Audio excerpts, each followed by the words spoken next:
we talk a lot about, or there's a lot of talk out there about empowering employees and delegating responsibility. It's almost as though you're suggesting that some people are fully on board with that idea and they just want to offload to a lower level employee. Hey, you be creative, come up with something.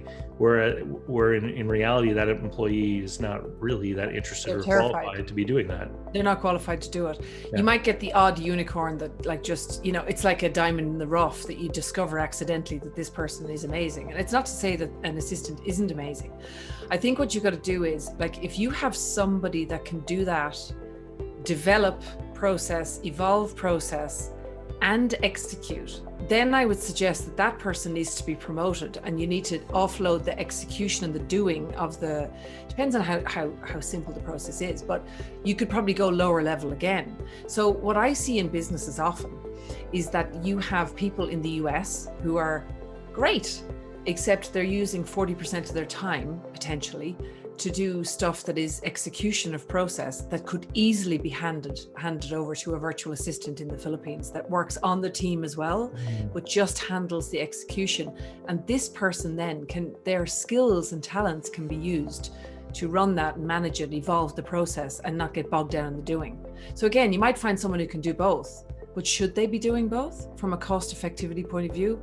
Probably not. That's just my view on that. Yeah, well, and it makes sense. And in the conversation you and I had before, I had mentioned that I know people now who are getting virtual assistants for their assistants for exactly that purpose, because as their assistant develops and gains more skill, abilities, training to do more complex functions, they're saying, do I really want this person managing the mail merge of the Word and the Excel thing? 100%. And it's about looking at your budget for your, every business has, we all look at our budgets for every department, except we don't really do it very well in the human, I hate using the word human capital, but like in your people.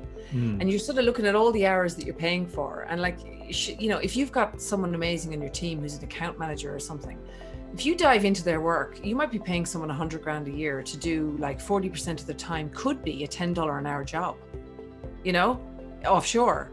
And then you could free up their time. And what could they do amazing for your company with that time if they weren't bogged down in all the doing? And if you ask any executives, they would say, I wish I could get rid of this, this, and this, but they haven't processed it up. It's all in their head. And these are all the issues around delegation, right? And how you actually make it cost effective to do it.